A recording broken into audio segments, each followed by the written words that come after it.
Welcome, everyone. Thank you for joining us for the February chapter meeting of the San Fernando Valley chapter of the Climate Reality Project. We're glad to see you all here. We have a great meeting planned for tonight. Going to be a really interesting topic on solar aqueducts.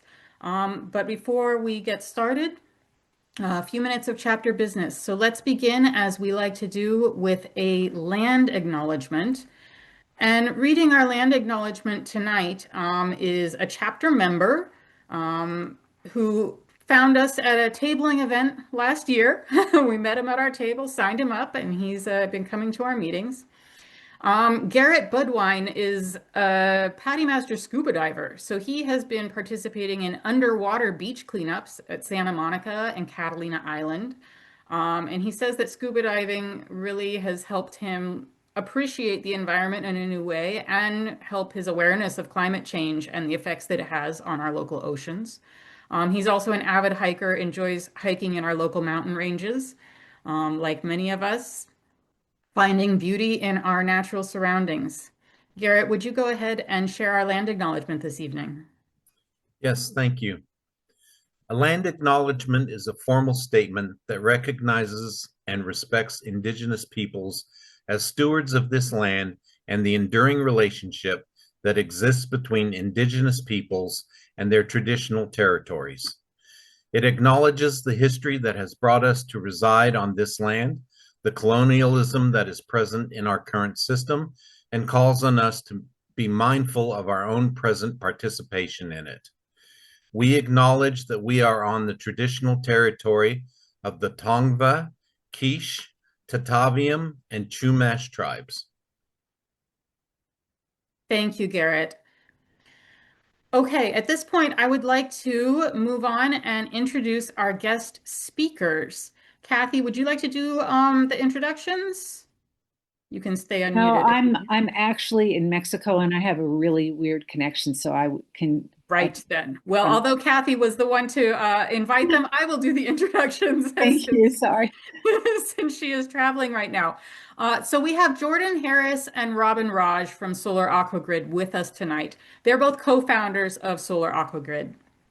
Jordan Harris working as CEO and Robin Raj as COO. They have sort of interesting backstories. Before Solar Aquagrid, Jordan co-founded served as chairman of Virgin Records US. So he was involved in the music business. He co-founded Rock the Vote to engage, young people in the political process through music. Launched Green Car to the Red Carpet, which was a way to organize high-profile celebrities to take electric cars to the Academy Awards. All sorts of interesting stuff in his bio. But most recently, he has been working with Solar Aquagrid to focus on conserving our most precious resource, which in California is really water. And Robin has also had a very interesting background. Before he joined Solar Aquagrid, he worked at NRDC and with professional sports leagues, kind of giving rise to the global green sports movement. So he has been a long time, anti-artificial turf person along with our chapter and the Artificial Turf Task Force run by Terry. He has also been a long-term board member of the Green Sports Alliance, advisor to the Plastic Pollution Coalition, and the University of California Climate Change Working Group. All things that, we love to see on a bio. So I would like to give them the floor now and let them share their presentation with you. I believe they're going to kind of tag team it. So Robin and Jordan, take it away. Very good. Good to be with you all. And thank you, Sharon. Thank you all for your time, your interest, the privilege of your time. Jordan and I are going to share our journey, our 10-year some journey. And just good to see familiar faces. I see Mary, who's been quite helpful to us. And, we've gained the guidance of so many wonderful people along this 10 plus year journey. Just a couple of clarifications. I didn't work for NRDC, but rather with NRDC. but as a communications consultant, focusing on social impact through my agency, Citizen Group. And Jordan and I have been dear friends and compatriots in different projects. And this project all started with Jordan, where he had an itch that he was scratching, just maybe the same experience many of us have had driving up and down the I-5 and seeing all that open conveyance of water, particularly in these hot days, hot, persistent drought decades. And the question others have asked, which was just how much water are we losing to evaporation? And it's with that in a beginner's mind that this started for us. And Jordan, I'll pass it to you to say some opening words. Yeah, good evening, Sharon, everyone. Thanks so much for having us. Thanks for all your good work, and really appreciate your interest in our work, this concept of using already disturbed land to gain multiple benefits. And as Robin said, much of the I believe everybody here has probably had a similar experience. Robin and I are in San Francisco, actually across the bridge in Marin County. But whenever I would drive south along Highway 5 and seeing these aqueducts and through year after year of drought, for me, I was influenced. I've spent a lot of my life living in France, and in France, the canals are all tree lined and shaded, which the Romans did, and it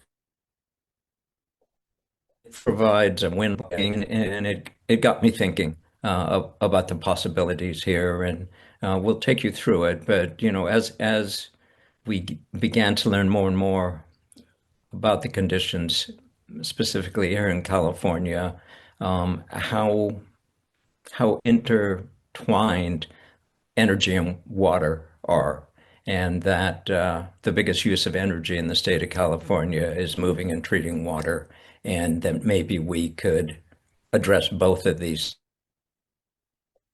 things. Robin, should we take them through some of the Sure. journey? Yeah. And then, of course, we'll do questions at the end. Let us begin. Here we go. So we have a pilot we're going to describe that some of you are likely familiar with called Project Nexus in the Central Valley with Turlock Irrigation District. We'll get to that, but the project is now growing up into something called the California Solar Canal Initiative, and it's based on private-public academic partnership to study in order to scale and to see where the issues are and try not to create new problems as we try to solve old ones.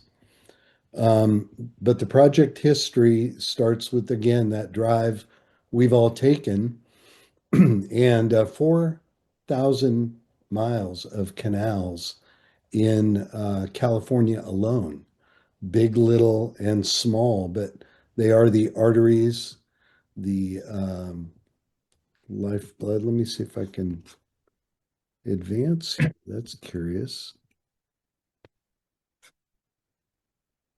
Oh, we were doing so well. Hmm. Well done. You might have to click in the app. There we go. Let's see. It was just stuttering. I think we're good. So, like I said, lifeblood of communities, the arteries, the veins, big, little, and small.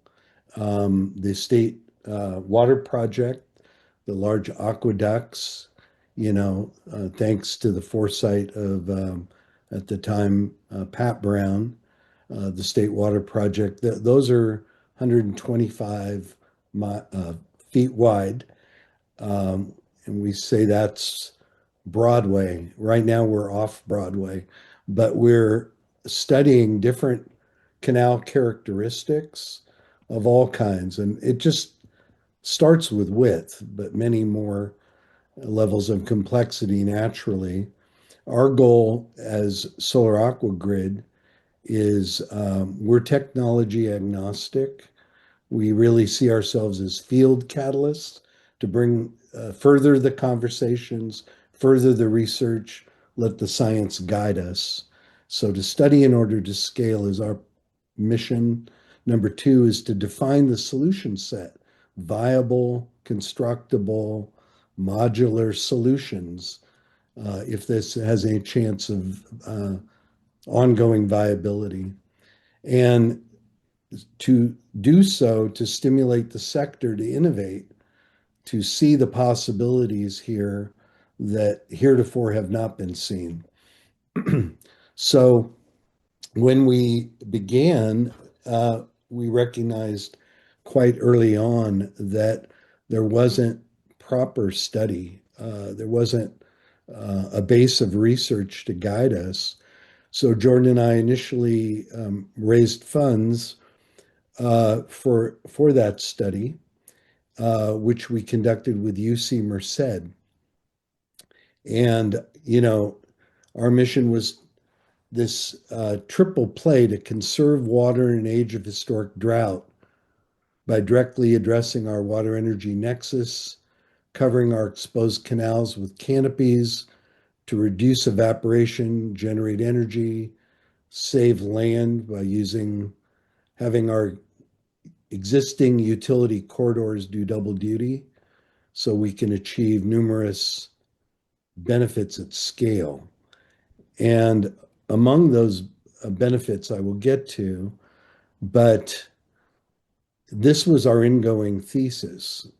By directly addressing the water energy nexus, a modular system has the potential to put a lid on loss, provide a variety of competitive advantages that deliver more bang for the buck than land-based.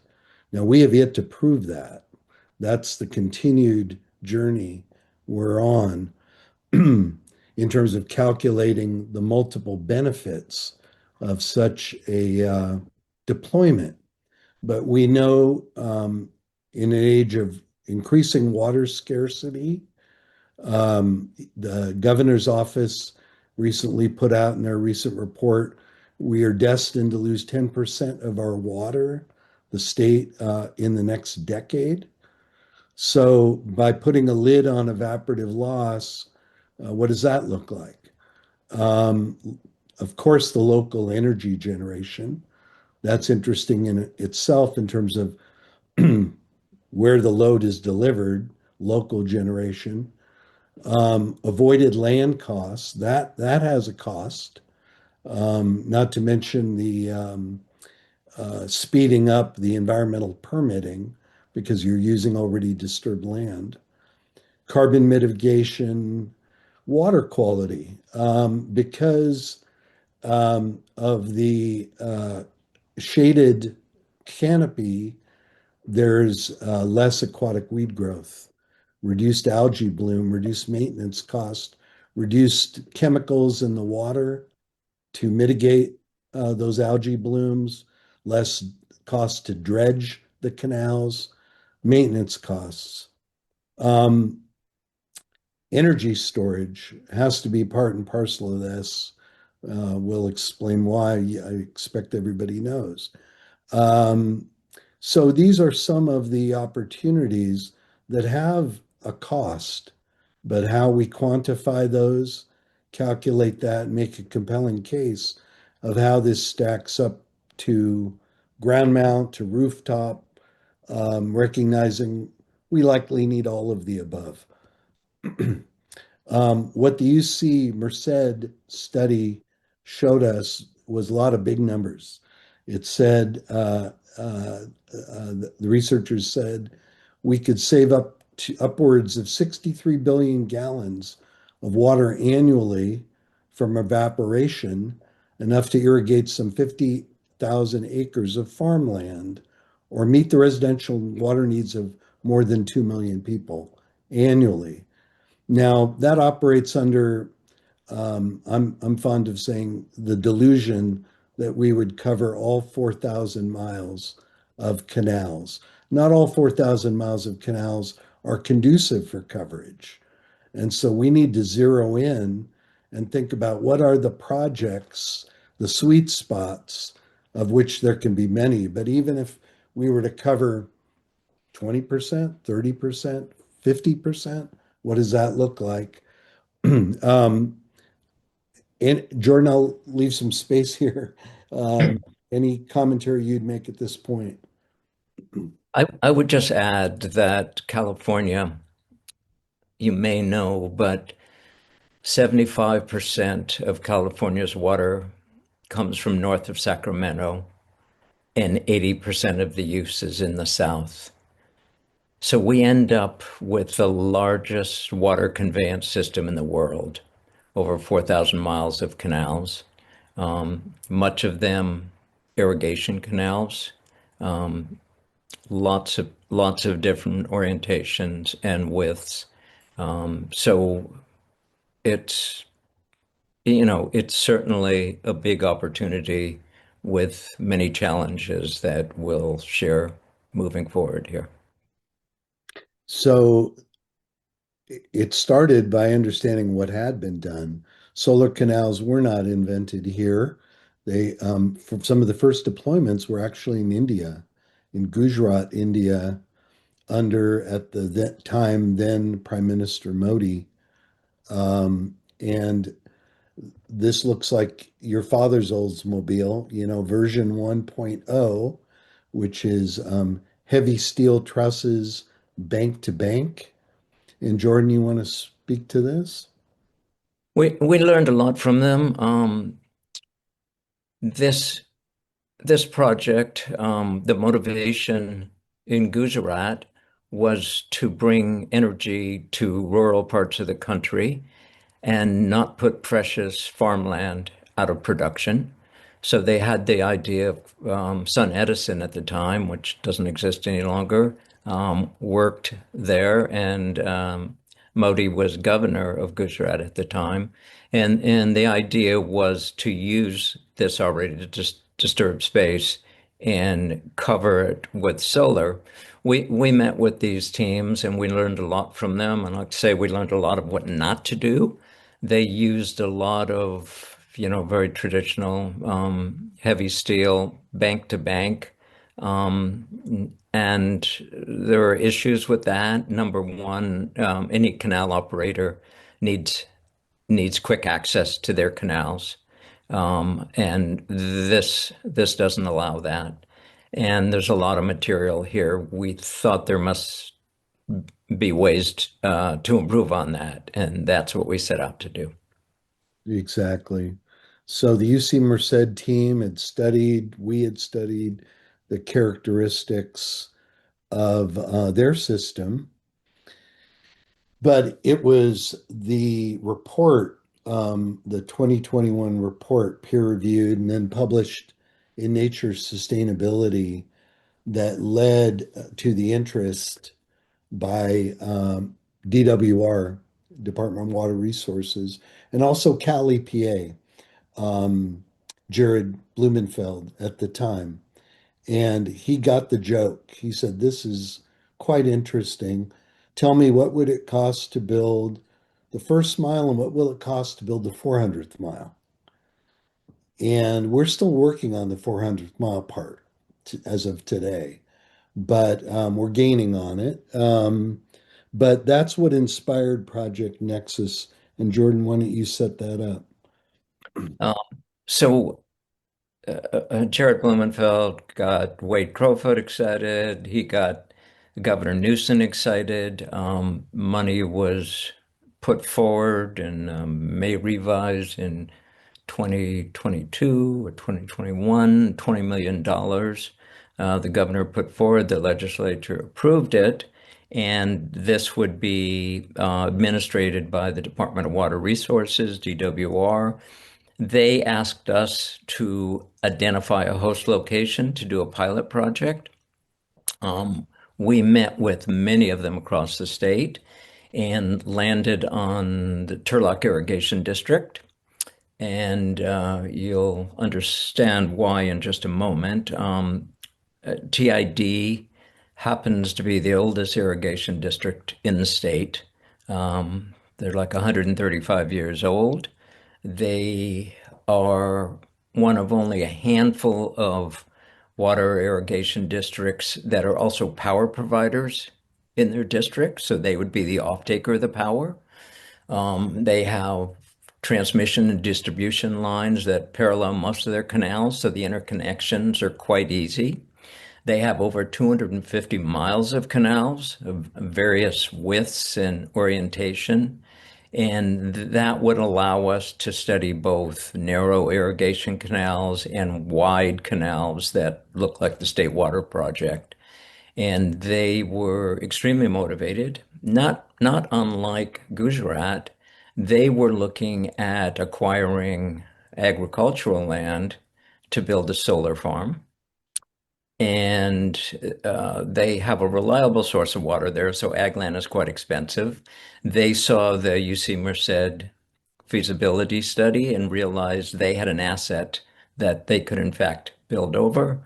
And they have proven to be really an ideal partner for us. Robin?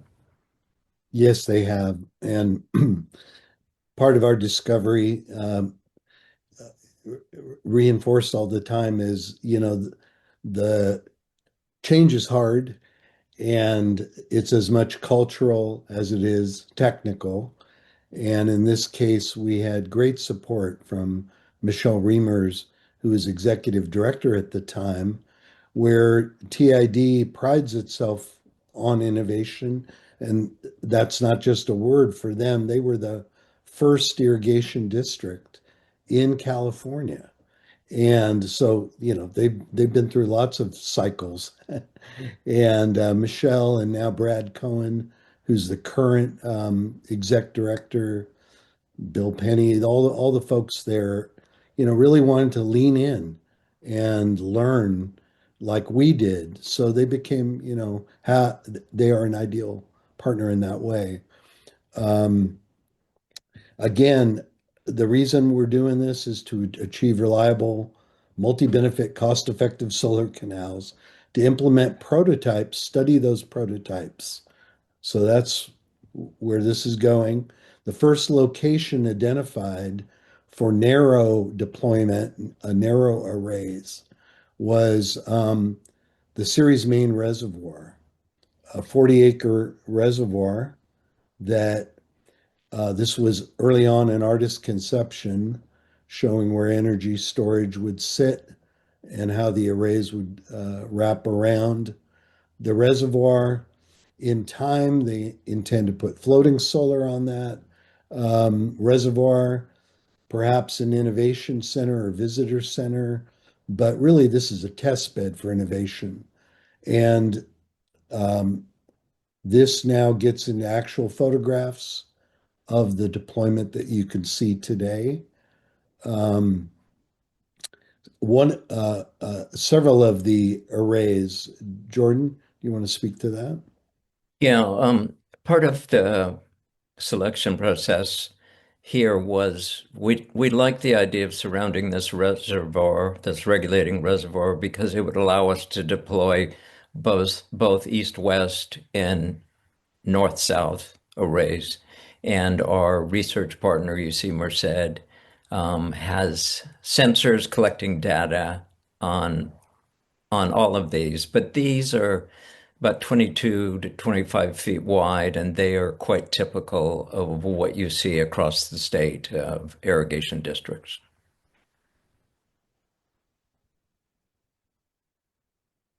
And we call this our carport structure because it's analogous to that, whereas there are some more exotic designs that will come about as we progress here. But this was important for the canal operation requirements of TID. And canal operators all have different requirements. But for them, this had to be 8 to 10 feet off the water. So routine and emergency maintenance could be isn't obstructed. So the next site, the wide span site, the main canal, this one is 100. What is it actually, Jordan?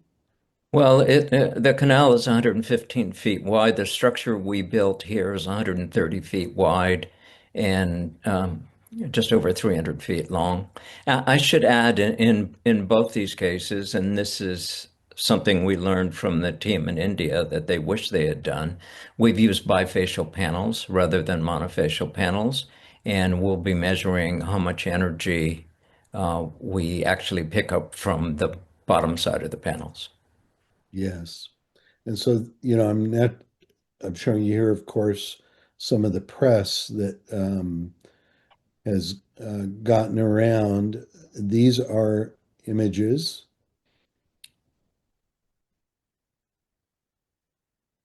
about a football field.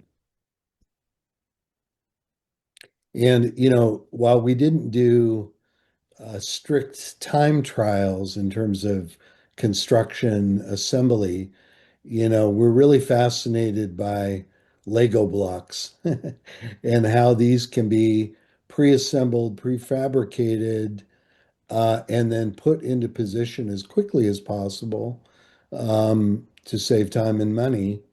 And these girders were going in at about a clip of 20 minutes, 30 minutes a turn for these blocks to be erected and placed onto the frame. So they were making swift work of it, and that was fascinating. And we're documenting all this, of course, in the reports that will be coming out. But yeah, here, Jordan, you want to speak to this? Yeah, the great thing about this location, which is in Hickman, California, and it's all agricultural, and there's actually a grower here who has a nursery that allowed us to use one of his fields that was out of production as a laydown area. So we were able to assemble all these cassettes right on site and then fly them into position. I have to say this thing went together so quickly, and given it was the first one, um, we our goal is obviously a modular system with repeatability built into it. I happen to love this image because if anybody has spent time in this part of the Central Valley, it gets crazy hot, and to be able to stand in the shade and it's such a remarkable difference. Um, the shading these canals beyond reducing evaporation. Robin mentioned it earlier, but the reduction of aquatic weed growth is a major issue. It's the number one maintenance issue for any canal operator. They have algae and aquatic weed growth that clogs up side gates and pumps, and they spend a lot of money, a lot of labor clearing it. They dump a lot of chemicals in the water. And if you stand out here, the UC Merced team is taking rake samples and everything. You can just with your eyes see in the unshaded part a lot of green growth. On the shaded part, you're just looking at the concrete liner. It's quite impressive. So, measuring, we have metrics, we have key performance indicators, some hard metrics, empirical data, some more softer metrics. But when it comes to water, and this isn't the full list, this is really just a summary. But of course, water savings, reduced algal growth, energy production efficiency, how much energy generated, uh, efficiency of our storage, the avoided land cost. I can't read this exactly here. Let me see here. Operations savings or costs. We would want to view that. wildlife response. Um, we've had conversations with Audubon Society and monitoring these deployments, although they're, relatively small in scale, to see if they become nesting habitat or if there's unintended consequence as to their addition to the landscape. Um, Life cycle analysis, community sentiment counts for a lot. Um, but of course, the economics, a multi-benefit analysis, so we can really see where we stand. Now, in addition, there are some other design solutions, one of which we're happy to say is going to make it into Project Nexus. The term of Project Nexus is almost over. It's done in June. We're here sitting here in February, and we've shown you what's been done, and we're collecting data on that. But there was a innovation that came out of Australia that was really tantalizing. We said, can we stretch? It was a stretch goal. Can we um, deploy a section of this to compare, particularly against the existing narrow span structures? Um, and it's based on a retractable rail system. It's the pool cover concept, we call it. Um, Solar waves. And again, this appliance made pre-assembled, shipped to, to the location, set on rails, looks like this, at least in the marketing photos. We now need to actually get it up and running, which is what we're doing. We have this system, um, a couple of these solar waves that are being shipped from Australia that we are looking to get into position, and in the next irrigation season start to collect data on this. So this is really the stimulating the sector, creating innovation to solve the problem. Um, and Jordan, please, I know you'll want to speak to this. Yeah. Our starting point was using existing technology to demonstrate what shading canals could produce. And as I said, UC Merced has instruments on the 1,500-foot long sections we've done on the narrow span and on the wide span. And the data being collected is either meeting or exceeding the modeling from the feasibility study. Robin mentioned that there were constraints that the irrigation district put on us about access to their canals, being able to get vehicles under them, being able to do routine maintenance or emergency maintenance with the liners, which forced us to build them at the height they are. So obviously, the higher you go, the less of a cap you have on evaporation. The higher you go, the more steel you use. The higher you go, the deeper the foundations, the more material, the more cost, etc. So and our hope has always been, as Robin said, to stimulate the sector to innovate. So when this solar waves concept came to our attention, it had been used in agricultural agrivoltaics and parking lots, but it hadn't ever been deployed over water. So we thought this would be a good example of the kind of innovation and progress that can happen. So we've installed the rails, and rather than 20-some foot deep foundations, these footings are about 4 feet deep. They don't require any concrete. And it's quite a simple structure. Even the solar panels don't have frames. There's one giant frame holding them all together. Minimal amount of material. This is all aluminum. And this whole thing retracts. It concertinas together and can be moved out of the way to give the irrigation district access to the canals. Obviously, being lower puts a better cap on evaporation. So we think this is a highly scalable solution, and that the economics will look quite impressive with it. We're excited to learn from TID over the years how it impacts their operation, how it benefits their operation, and yeah, it'll be installed in the next couple of months. We're just shipping it from Sydney to Oakland, and then it literally will be lifted by a crane and attached to the carriages to these rails and plugged in. So That's right. That's it's right. pretty exciting. It's also exciting because TID's maintenance, operations and maintenance team is doing the work themselves. And if it proves out, they can deploy more. So they have 250 miles of canal. And again, this particular solution doesn't address the 130-foot wide state water project. That's a different beast to tackle. But there's a lot of narrow canals of the 4,000 miles of available canals. So one quick other innovation that is waiting in the wings, and I want to do a time check, Sharon.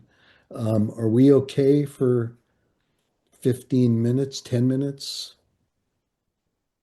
Sorry, your sounds. Sorry. Yes, we can give you another 10 to 15 minutes, but we do want to leave a little time for questions. So, Of course. Let me try to high speed through the rest here. But floating solar, it's been tried, tested, proven. Jordan, you take this. Yeah, so you're all aware of floating solar that you've seen on reservoirs and lakes, a pontoon racking system, all tied together. Very, very successful. When water's moving at 4 or 5 miles an hour, it could be a tangled mess.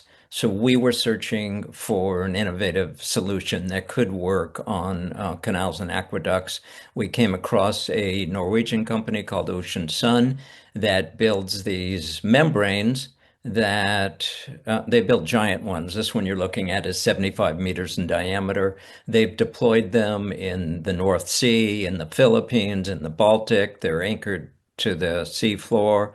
It's a HPDE outer ring. And we asked them if they could make a 30-meter diameter one. We were able to work with a couple members of Congress and get some funding under the Biden administration in the Inflation Reduction Act. And we found a location to test it. It was granted by Reclamation. The funds were appropriated by Congress. And we were due to start a year ago on this project, and this was to be built on the Delta Mendota. The Delta Mendota is the twin of the State Water Project, the California aqueducts, and it goes from Tracy, California, 117 miles south. And the plan was to cover 1,000 feet with this. We call it our pearl necklace concept. We would have 3 of these membranes, a gap, 3 more, a gap, and this would allow us to move these things up and downstream to give access. There's literally no construction involved aside from the moorings that they're anchored to. It's assembled quickly on shore and floated out there, bilge pumps in it. It's a quite successful concept that we were set to do, and then the current federal government put a hold on it.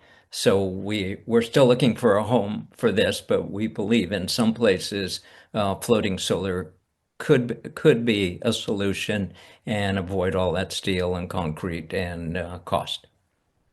Exactly. So this is a necessary pilot. The technology is too tantalizing not to pursue. And, it underscores the fact that it's not one and done. We need multiple pilots. Project Nexus was one, but its term is ending. And the question becomes what's next after Nexus? And that's where we're all mobilizing support to study that very thing. Uh, and that is how this has grown into what's now called the California Solar Canal Initiative, where we have a real community of interest that, has developed around this. And it's to create a roadmap to scale for the state, to identify the sweet spots, as I alluded to earlier, in the 4,000 miles of available canals. But we're grateful for all the support. Governor Newsom, and his team created this poster of intent. We've had the likes of great mentors like Felicia Marcus, who is a state water board chair, who's helped us incubate this testing to date. But what is next after Nexus? We think it's in part an expansion of our public-private academic partnership. We've gotten together with an entity called USC Public Exchange, and it's a platform that brings together research faculty from different schools with expertise in policy and law, hydrology, etc., to study this from various angles to really see where it makes sense and where it doesn't in terms of the lay of the land with California. And, to see where the community use cases are. This is a map of the CCAs. CCAs are new for us. Many of them are coming up on their first decade in existence. And, in addition to what Jordan and I call the low-hanging fruit, delivering power to the pumping stations that move the water, if we can do that in the most efficient way, the energy generation goes to move the water, that would be a win, given that 19% of California's state energy budget goes to water conveyance and water treatment, etc. That's a lot of energy whereby um, solar canals can um, help address that, but also local community use cases. You could overlay a map of data centers that are coming up now. There's likely no shortage, but where are all of these elements proximate? So the transmission lines up, the community use cases line up. That's the purpose of the dashboard we are looking to build over the next 24 some months. So we provide a roadmap, a decision-making dashboard for stakeholders to know where to develop. So, you know, some of the decision-making framework is represented here in terms of considerations. But there will be a scaling analysis, a policy regulatory analysis in terms of what needs to change or adapt in that realm, comparative economics against other solar installation opportunities at scale. And lastly, here, community resilience, addressing environmental justice frontline communities and their needs. We have a very good team that has been really curated by UC, including our scientists at UC Merced, our researchers there, but other names that might be familiar to some among you,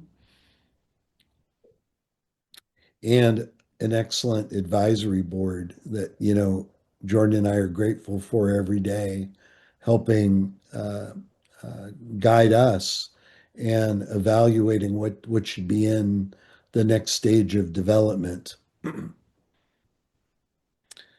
because, it requires these institutional changes as much cultural as they are technical, recognizing that the capacity of operators, canal operators, now generating energy and putting this uh, uh, um, stack of skills on top of their existing stack is not a small thing, it's an important thing. But we plan to come away in the next, call it 30 months now, to develop this dashboard that'll identify these locations, um, priority locations 1, 2, and 3 across the state. And that's the end of the talk. We will happily open it up to questions. Well, that is fascinating stuff. There's so many new ideas in that slide deck that, I could see people entering questions like mad. Go ahead and do enter questions in the chat, and we will get to as many as we can. But I want to start off right now by asking about the money. So when, if a region decides they want solar canals, who pays and who benefits? Would like the canal operator pay for an install and then they receive the energy that's generated? Or would other parties have to be involved? So this is exactly why we're doing the California Solar Canal Initiative to look at the different economic models. Once again, this next study looks at what public policy can be put in place to accelerate the adoption of solar canals. Secondly, how do you get to a true cost analysis by monetizing the benefits?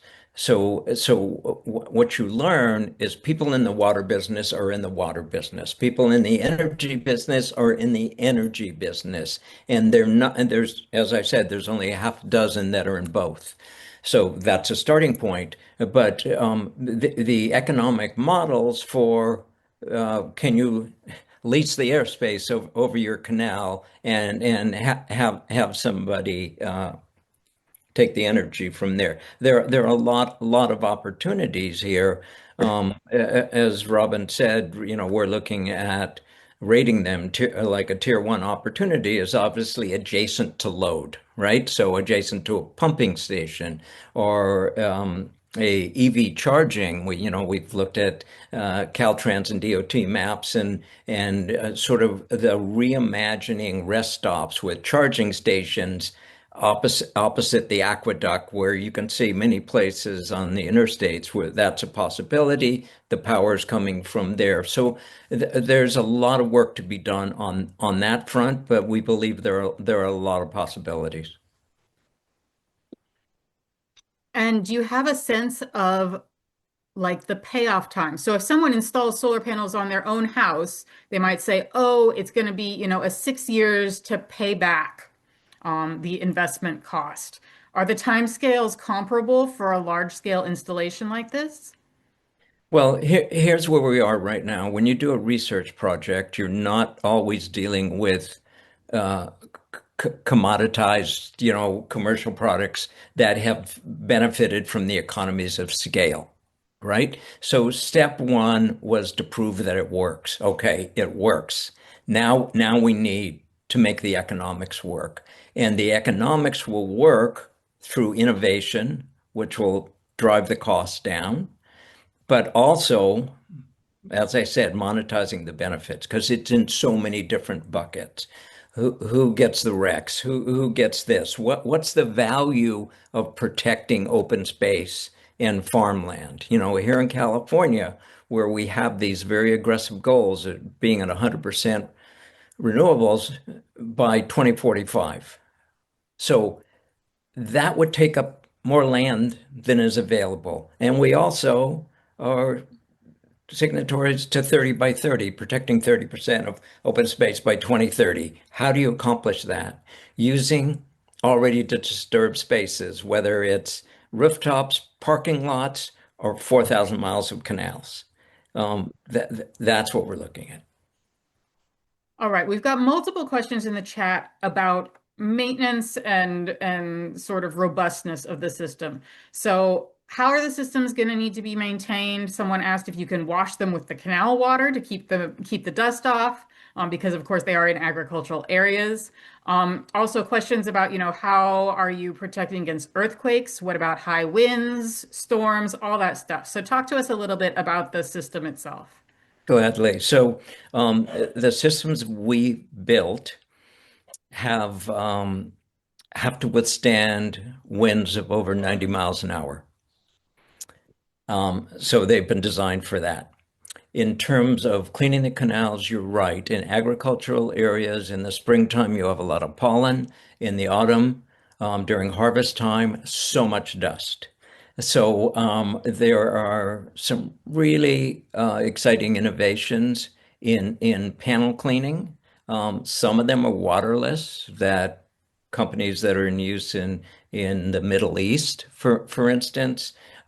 We've used these robot systems to clean the systems once so far. And there are other companies that build tracks that cleaning systems can run on.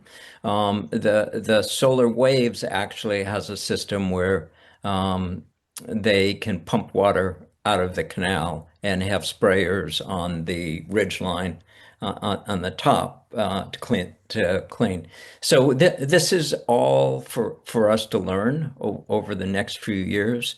How much maintenance, how much performance loss during soiling, etc. I know that some of our members were particularly concerned about whether this was going to have impact on bird migration on sort of, the species that sort of move up and down the state and are depending on the aqueduct as a source of water as they move. I know that if you're in your current pilot, you're just blocking, a short section of the canal, so it may be hard to detect any impact like that because of course the birds can just land, on either side of the of the panels. But what is your sense of what the impact might be on birds?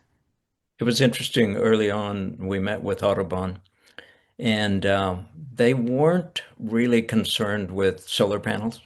It's transmission that kills birds. That they were most concerned about. Having said that, we are monitoring nesting because obviously, if there's a lot of nesting, there's also bird poop and stuff that's going to end up in the water. And what does that look like? So these are all the things that we're following. That's great. It's really good to hear that, it wasn't Audubon's primary concern. Yes. So another thing our chapter has been talking about is agrivoltaics. So there's a question from Eric Crane in the chat asking, would the DWR be the right agency to study the entire Central Valley and allowing farmers to install agrivoltaics and connect to the same transmission infrastructure as the canals? So you could have solar canals and agrivoltaics all connecting kind of the same way. Have you talked at all about how those two might interact? I honestly don't know that DWR is going to enter into that conversation. They're so focused on their own canals and what they're doing. Always the number one issue is transmission and interconnection, and that's why, as we've mentioned here, we partnered with somebody that has easy interconnection, and then we're targeting adjacent loads to really get away from that interconnection issue and see how far we can go with that because it can be a nightmare. As the people in the solar business in this group know, Kaizo, all these things that you have to deal with can take years. The great thing about working in an already disturbed space, if a solar contractor or developer acquired land and spent time to purchase that land and then years up to a decade it can be to permit that land. To bypass that and get straight to work, we literally had very little permitting issues to deal with working over these canals at Turlock Irrigation. So is it really just getting the canal operator on board? Yes, yes, and I can tell you, and I always forget the organization, Robin, if you could help. In a water agency conference recently, Turlock Irrigation District was awarded the Innovation Award. Yes. So they're all watching, right? And they're all going to visit, and TID's desire to create an innovation center where other utilities and people from around the world can come and learn from this. What a utility of the future can look like. Remember, we're dealing with some very ancient technology with waters. The Romans were doing this thousands of years ago, just using gravity, right? To get water to you guys over the Tehachapis is the biggest lift in the world, right? 2,000 feet up. 40% of the state water projects electrical budget goes to pushing water up a hill. So the amount of energy needed and the relationship there, yeah, I mean, we have had visitors from Saudi, from Ukraine. We've had visitors from Romania that are interested in doing this off the Danube. We've met with canal operators in Vietnam, in Spain, in Brazil, in Costa Rica. This is a global opportunity. Everybody is dealing with water insecurity, energy needs, and the energy needs, as we know, data processing centers, EVs, et cetera, is only growing. Yes. So what you just said, brings me to the next question, which is about using the canal as hydropower effectively. I mean, is there a real opportunity here to make it energy storage, to be generating the energy, storing it, and then by timing the use of pumping, effectively it becomes a giant statewide battery? Are you thinking on that Yes. scale? Yeah, we've There. certainly met with people around pumped hydro, and absolutely. And by the way, full credit to the State Water Project. They do have a high percentage of hydro from their dams, producing a sizable amount of their energy. Yes, but if we can hook that up, that's exactly, in the sweet spot. And um, our advisory team, including Felicia Marcus, brought it up most recently in terms of next step to study. I also wanted to mention I was scanning, couldn't obviously get all the way through the chat. Thanks everybody for your notes and thoughts. And is there a way to capture those, Sharon, Yes, we will be for later? saving the chat. We Yeah, also have requests if people can have your slides. So I will be emailing you tomorrow with info sure. from the meeting and further discussion for sure. Yeah, thanks for your energy and the question about Arizona, the Gila River project, which is a solar canal project independent of ours that is built. We know the team there, and we've had good relations whereby we will be studying and comparing data sets. That's part of our plan. So, Yeah, enough places in the world are interested in working on this that it seems like, a great opportunity to share knowledge and resources for sure. definitely. One more technical question from Ben Gorman. He's asking how the calculation of evaporation savings is made. So, is that theoretical? Are you doing evaporation measurements on the surface? What sort of data do you have regarding that? Absolutely. You see, Merced has sensors all over these things.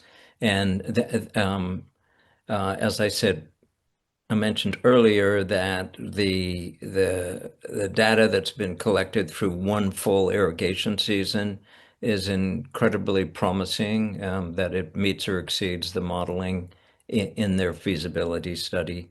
And the reduction in aquatic weed growth, the measurements are, frankly astounding. I mean, it really does. I mean, I think we know people can look at their swimming pools and watch them evaporate. So the climate there in the Central Valley is an ideal place to really accomplish this. Yeah, I think this really captures people's imagination because it's just so obvious, right? We've all driven up and down the five. We know how hot it is. We look at the canal, we feel evaporation, right? This is just anyone who's ever seen a canal is like, oh yeah, of course that would be good. Of course that would be better. All right, I know that we're almost out of time and I do want to let you go, but the last question I want to bring up was from Gregory Wright, who had the most fun idea, which is that it looks like it could be a family fun recreational site where you could do a paddle boat or a water bicycle right down this nice shaded canal. Do you think Turlock would be on board? Yeah, right. I have to say, in working with all these water districts for so many years now, it's amazing what ends up in these canals. One day we were there and they were pulling a Ford Explorer out of a canal. So yes, it's So they probably don't want people partying and eating no, I chips don't and think they drinking want beer that in the kind of canal. recreation happening. Yeah. Darn. Yeah. Well, I want to thank you guys so much for being here tonight. This was just inspiring, and you can see by all the action in the chat, that people are fired up and really excited about this one. I'm going to take the moment and ask everyone to unmute for one moment and thank our guests for a great presentation. We really appreciate your time tonight. Thank you. Thank you so much. Thank you. That was Thanks, guys. Thanks for the work you're doing. glad you're It's great. Thank you. Thanks for everything. Good luck. Our pleasure. Thank you for having us.